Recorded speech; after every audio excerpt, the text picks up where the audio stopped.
Okay, so we're getting near to Christmas. That means we're going to be seeing a lot more family and a lot more friends. Some of those you might not have seen in quite a while, so we're definitely going to be subjected to a fair few hugs. And when it comes to hugs, some of them are great and others are just downright awkward, aren't they?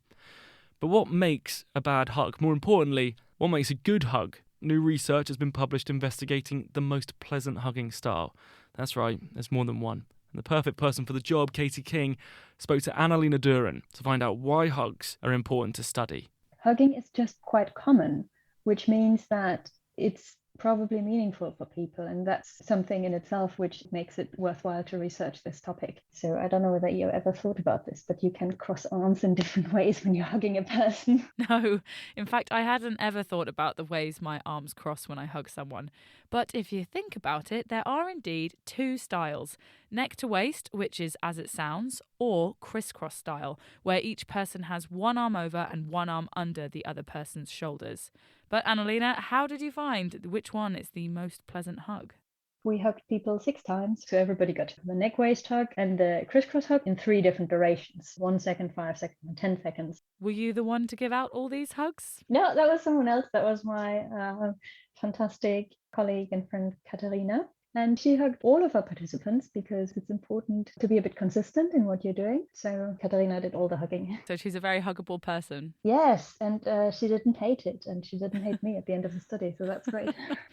So how do you get someone to rate the hug? What we did was quite simple. We asked people how pleasant was the hug and how much under control did you feel you have the hug, and how arousing was the hug, like exciting. Did people get hugged out? Like, did they feel hug fatigue? We asked them to rate their mood, like how good you're feeling or how pleasant you're feeling at any given point. What we did notice is that over time it decreases because you're sitting for like more than an hour in a lab and you're basically repeating the same thing over and over again. It's not so exciting, I think.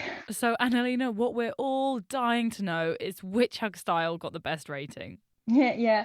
We didn't find that the crisscross or the neck waist was rated as more pleasant, but what we did find is that the 1 second hugs were rated as less pleasant than the 5 and 10 second hugs.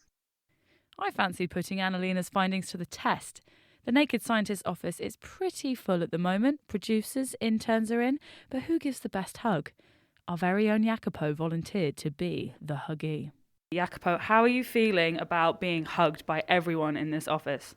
Very excited. It's going to be great. Much like Annalena's study, I asked Jacopo to stand in the office with his arms stretched out either side of him as the hug receiver. One by one, everyone in the office gave him a hug, and then Jacopo gave his rating. That was nice. Rating? 7. This is an 8. It's a crisscross. 5. Gentle. I like this one. This is also an 8. Did that take you by surprise? Oh, a little bit, yeah. I was lifted like 3 feet off the ground. That was obviously a 10. What did you like about the best hug? The best hug took me by surprise, lifted me off the ground. It was just very romantic. The worst hug didn't quite get all the contact. So you wanted more physical contact in that hug? Wanted more physical contact, yeah. That's what hugs are for. There you have it, the conclusions from our very own exceptionally well-controlled Naked Scientists experiment. Lift people up in the air by 3 feet and you are sure to be onto a winner. Just maybe don't try that one on Grandma.